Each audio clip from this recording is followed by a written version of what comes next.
Have you ever wondered what it would feel like if an entire nation criticized you over a single comment? If millions of viewers turned their backs and the media labeled you a mockery of culture? Jesse Watters didn't offer empty apologies. He returned to the airwaves, calmer, sharper, and slowly built an empire of his own. Today, he lives in a multi-million-dollar mansion in the hills of Bernardsville, gifts his wife a $120,000 BMW M5, and drives a Porsche GT3, reserved for winners. From being dismissed as the coffee boy to becoming Tucker Carlson's successor in the coveted primetime slot, this is the story of Jesse Watters. A comeback, a masterclass in media resilience, and a lifestyle that American television can no longer ignore. What makes a young man, fresh out of a prestigious university, accept jobs others look down on, just for a slim chance in television? And what moment made Jesse Watters decide either accept being underestimated forever or change his life? Jesse Watters was born on July 9, 1978, in Philadelphia, into a middle-class family steeped in academic tradition. His father, Stephen Hapgood Watters, was a teacher and child psychologist. His mother, Ann Purvis, was connected to the publishing world and was the granddaughter of Morton Bailey Jr., former editor of Better Homes and Gardens. With a background like that, many assumed Jesse had every advantage for success. But the path he chose was far more winding. His childhood was spent in Germantown and East Falls, neighborhoods not impoverished, but far from elite. When the family moved to Long Island, he had to adjust to a new environment where he often felt like an outsider. During his years at William Penn Charter School and then Trinity College, Jesse was not the top student in class. But he had one thing that puzzled others: a strange dream: to work in television. That dream was often met with scoffs from those around him. Some advised him to take a safer route, become a teacher, or work at an insurance firm. No one in his family had ever worked in media. "That world isn't for us," a relative once told Jesse. But he didn't give up. After graduating from Trinity College in 2001 with a degree in history, Jesse moved to New York City with hopes of breaking into broadcast journalism. But instead of landing a reporter or editor position, he was hired at Fox News as a production assistant on The O'Reilly Factor. With a starting salary reportedly around $30,000 a year, his tasks included making coffee, cleaning up the set, and printing scripts for the show's talent. It was the kind of job most would equate with an anonymous intern. The apartment he rented in Queens was so small it barely fit a bed and a desk. Some nights, after 16-hour shifts, he'd come home only to find rain leaking through the ceiling and wonder if he had made a mistake. While his peers began stable careers, as engineers earning $60,000 a year, Jesse was still struggling behind the scenes, cramped in his tiny apartment. Every time someone called him the errand boy, he felt his pride sting. But deep down, he told himself, "If no one else believes in me, I have to believe in myself first." According to unofficial stories, he once submitted his first content proposal, only to watch his boss throw it straight into the trash in front of the whole team. Jesse said nothing. He simply picked up the paper, bowed his head, and returned to the editing room as if nothing had happened. But things began to change in 2003. One day, when a team member suddenly called out, Jesse was sent to assist with a field interview segment. It was his first chance to leave the production room. While holding the mic for the host, Jesse tossed out a cheeky follow-up question that made the entire crew laugh. Bill O'Reilly, the show's main host, noticed Jesse when reviewing the footage. Soon after, Jesse was assigned to conduct man-on-the-street interviews, what would eventually become the signature Watters World. The first time he stood in front of the camera, Jesse admitted his heart was pounding, and it took several takes before he could deliver a single coherent sentence. Success began at that very moment, when someone underestimated found the courage to speak and showed the world he had a voice. Jesse Waters' story isn't one of poverty, it's one of persistent doubt. Doubt from others, and sometimes from himself. And for many, that's an even harder battle to overcome than hardship. How does someone once mocked for doing lowly jobs become a face, watched by millions of Americans every night on television? And along the way, how did he build an empire, not just with his voice, but with wealth and influence that commands respect, even within the media industry? After years quietly accumulating experience behind the scenes of the O'Reilly Factor, Jesse Waters finally got his chance to step into the spotlight. His humorous, sharp-edged man-on-the-street segments set him apart. A fresh voice in a media landscape often too rigid. But the journey was far from easy. At one point, he was criticized for being too cocky, and may have been pushed back behind the scenes to reconsider his direction. Instead of reacting with anger or defeat, Jesse chose to learn. He spent hours studying interviewing masters like Bill O'Reilly, and perhaps even Larry King, refining his conversational skills, his ability to steer dialogue, and to hold viewers' attention. In 2014, during an appearance on Outnumbered, he proved his sharpness in political debate, far beyond the funny guy on the street image. A year later, he officially got his own show, Waters' World. Though it aired only on weekends, it quickly attracted over 1 million viewers per episode, an impressive success for a format built entirely on personal style. From there, his income began to rise significantly, reportedly exceeding $1 million annually. On The Five, Jesse further expanded his influence.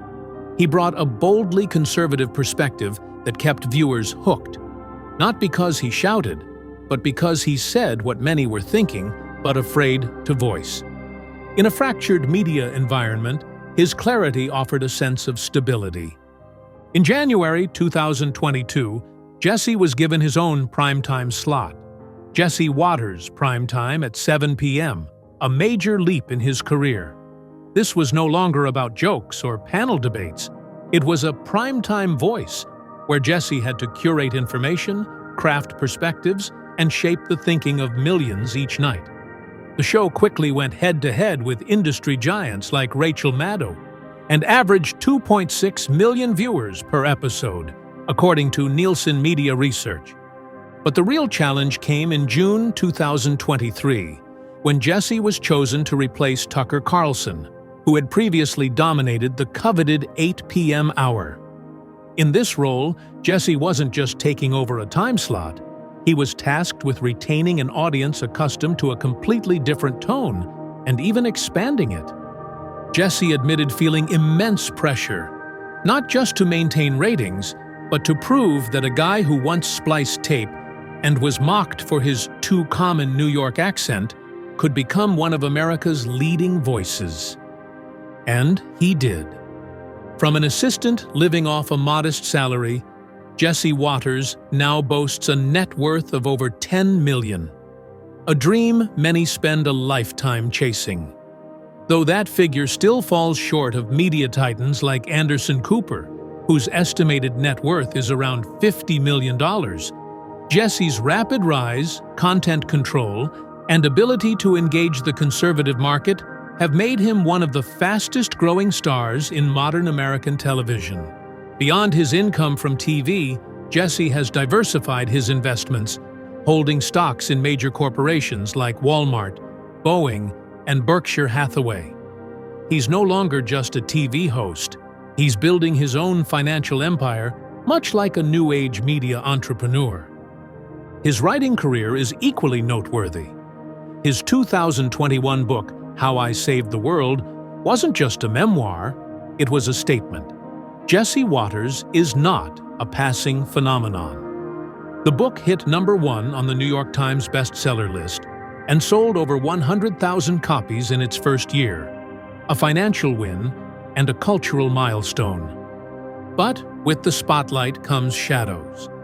In 2016, during a Waters World segment filmed in Chinatown, he was criticized for asking questions deemed racially insensitive. The mayor of New York at the time called it shameful behavior. Jesse didn't lash out in defense. Instead, he adjusted. He refined his style, becoming more composed, balancing humor with a sense of responsibility. In later appearances, audiences saw a different Jesse. No less sharp, but more thoughtful. A man who understood that words can bring laughter, but also inflict wounds. No excuses, no finger-pointing. The way Jesse handled the scandal revealed something important. He's not only smart on TV, he's resilient in real life. From someone once known as the Coffee Boy, Jesse Waters now runs his own primetime show, appears nightly on Fox News, and has built a media empire marked by his unique style, sharp, candid, and unafraid to provoke. Could someone who once lived in a damp, rented apartment in Queens ever imagine that, just 2 decades later, he would own a multi-million-dollar mansion with a private wine cellar, a luxury sports car, and sip aged Bordeaux in a private home theater? For Jesse Waters, that's not just reality. It's an inevitable part of the journey. Bernardsville Mansion, a domain of light and power. Tucked among the rolling hills of Bernardsville, New Jersey, the mansion Jesse Waters purchased in 2023 for $2.8 million is a neoclassical architectural statement of influence. More than a residence, the 10,000-square-foot home is a declaration of status. An iron gate leads into a European-style cobblestone driveway, flanked by bronze lampposts that softly glow at sunset. Inside, vaulted ceilings welcome natural light, walls are paneled with solid walnut, and every piece of furniture is custom-crafted to reflect Jesse's personal taste. In the basement, a private wine cellar holds over 800 bottles, including vintage Bordeaux said to be worth up to $10,000 apiece, reserved for visits from close friends and political allies like Sean Hannity. Upstairs, a $100,000 home theater features 7.1 surround sound, where Jesse replays his broadcasts for critique, or watches The Godfather alone with a glass of red and full immersion. Beach Haven Retreat, where the ocean whispers. Among Jesse's many assets, his Beach Haven summer home once held special meaning. Acquired for $1.1 million and renovated with an additional $500,000, the house sat right at the water's edge, where the sound of waves became the soundtrack of summer nights. With Italian granite countertops, teak-lined outdoor showers, and a sun deck facing the Atlantic, Jesse once described it as the only place where I leave my phone inside and walk barefoot into the sunrise. Though later sold for $1.85 million, the home remains a cherished part of his and Emma's shared memories. Porsche 911 GT3, a silent thank you to his father. Not an SUV, not a luxury sedan. The Porsche 911 GT3, valued at around $250,000, is Jesse's most personal purchase. It's a tribute to his father, who once dreamed of owning a Porsche but never dared believe it possible. With its 4.0-liter engine and signature roar, Jesse once described the ignition sound as the sound of freedom. In the retro black-and-white tiled garage of the Bernardsville estate, the GT3 rests under a silk cover, brought out only on weekends, like a ritual of quiet victory. BMW M5 Competition, a gift for the woman beside him. If the Porsche honors the past, the BMW M5 Competition worth around $120,000, is a gift to the future. To Emma DiGiovine, his wife and partner through a new chapter after personal storms. The car features jet black Napa leather interiors, a carbon fiber console, and driver-specific climate control. Jesse rarely discusses its specs, instead noting the look in Emma's eyes when she sat behind the wheel for the first time. It was like she knew she was stepping into a whole new life. Quiet luxury. The habits only the wealthy. Understand, no Hollywood-style parties. Jesse embraces a life of quiet luxury. Aged 12-year-old wine on the porch, weekend fishing on private beaches, and exclusive wine and art auctions attended by conservative media insiders. He owns a cufflink collection worth tens of thousands of dollars, each piece marking a milestone, from his first solo broadcast to his first presidential interview. Vintage watches, time as power, 1 second at a time. If you've seen Jesse Waters on air or at high-level events, you may notice one constant: a mechanical timepiece on his wrist. Though he keeps the full collection private, sources confirm he owns a Rolex Submariner, a vintage Omega Seamaster, and a Cartier Santos, all symbols of refined masculinity, history, and precision. Once asked what item he never forgets each morning, Jesse replied, "I need to know how I'm spending my time. Every minute has to count." Luxury travel, not to escape, but to elevate. Jesse Waters doesn't own a private jet, at least not officially, but he's known to be a loyal client of NetJets, a fractional ownership flight service. This allows him and his family to travel swiftly and discreetly to luxury destinations. In 2023, he was spotted in St. Barths, enjoying a week-long romantic getaway with Emma at a private villa overlooking the Caribbean. No phones, no cameras, just waves and a cold Negroni by the infinity pool, one guest described. He's also vacationed in Montana for hunting, Aspen for skiing, and occasionally chooses to drive cross-country with family, noting, "Sometimes luxury isn't about where you go, but how you get there." Selective spending, extravagance with a code. Unlike those who flaunt wealth, Jesse believes in quiet luxury, where value lies not in logos, but in rarity, craftsmanship, and meaning. He invests in modern art, primarily from post-pandemic New York artists, pieces not yet mainstream, but rich in soul. One painting in his Bernardsville living room is rumored to be worth over $60,000, only shown when he personally tours guests through his home. Jesse is also a regular at charity gala auctions, where he bids tens of thousands to win exclusive experiences, like a private cooking session with a former White House chef or a golf day with a retired congressman. Music and meditation, where the power settles down. Bold on screen, Jesse begins each morning with 20 minutes of meditation, often accompanied by Tchaikovsky or soft acoustic guitar.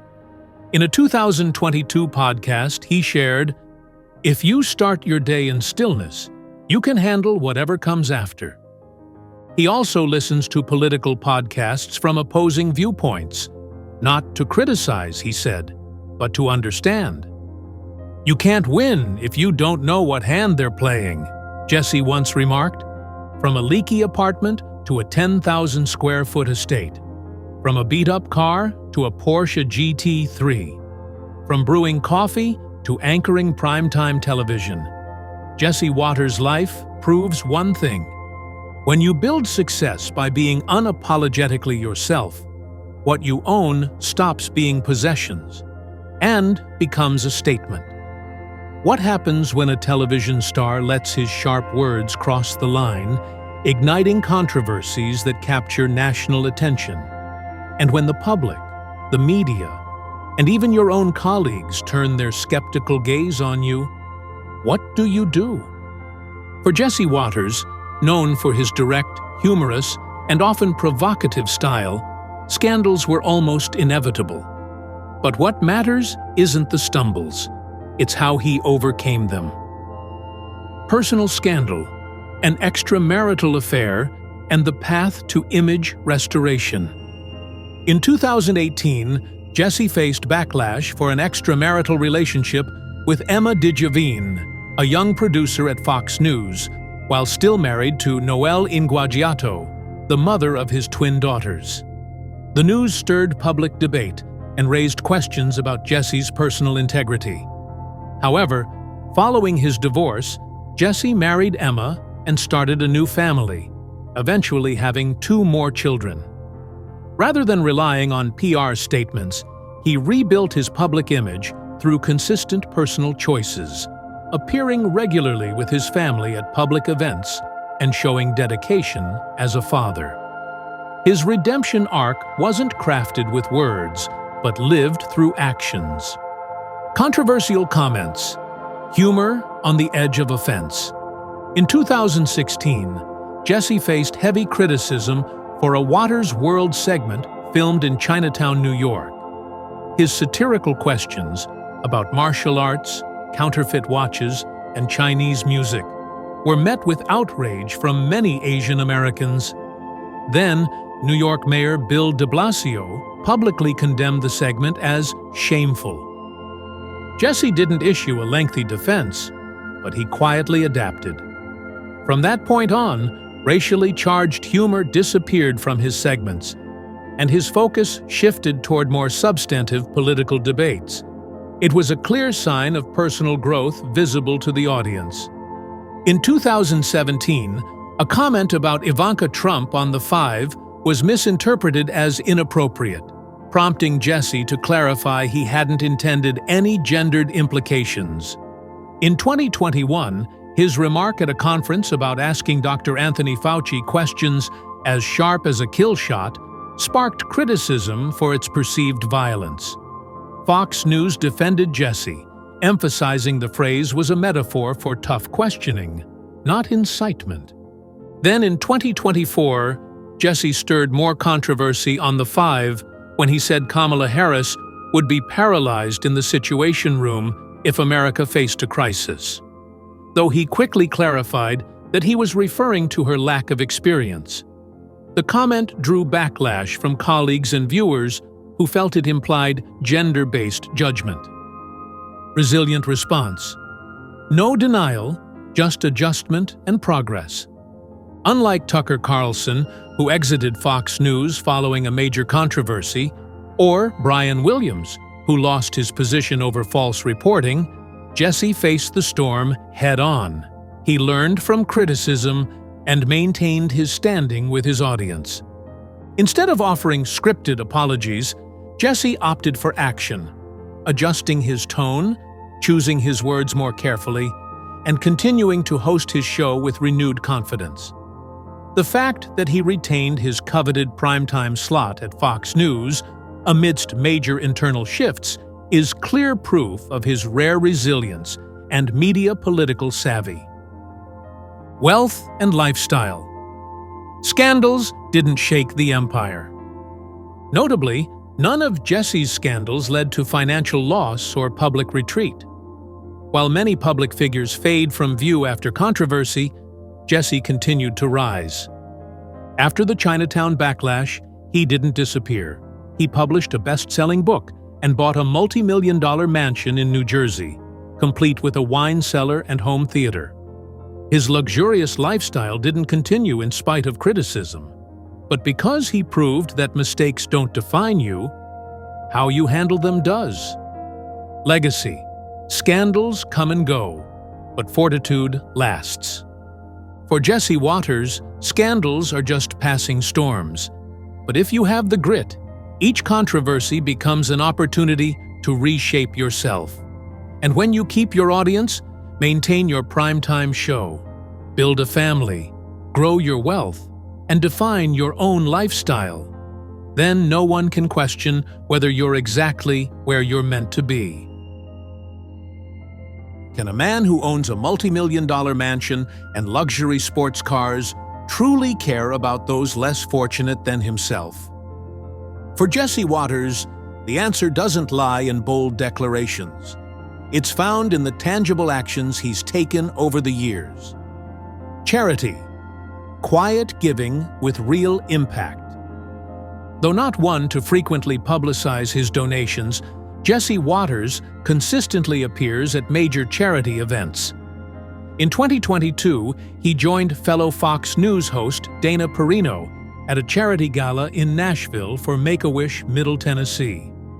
That single evening reportedly raised hundreds of thousands of dollars, enough to turn dozens of dreams into reality for critically ill children. Beyond high-profile events, Jesse has also participated in community support campaigns through local partnerships, helping to provide food and financial aid to struggling families, especially in the aftermath of the COVID-19 pandemic. On one occasion, a segment he aired reportedly helped raise over $100,000 in just 48 hours for a veterans support organization. For Jesse, giving doesn't have to be loud. It just has to be timely and meaningful. Education and youth. Inspiring through real stories. Jesse Waters doesn't approach young people with cliches. He connects through experience, from being underestimated as the guy fetching coffee behind the scenes to becoming a national primetime host. He's a frequent guest speaker at events hosted by Turning Point USA and the Young America's Foundation, two major conservative educational organizations in the U.S. There, Jesse speaks on topics like personal freedom, self-reliance, and social responsibility. Ideas that, while politically charged, resonate deeply with students navigating an uncertain world. Rather than preach, Jesse asks, "What will you do when no one believes in you, not even your family? Will you quit or be the first to believe in yourself?" This kind of message leaves a lasting mark, not through slogans, but through lived wisdom. Cultural influence, not just a host, a trendsetter.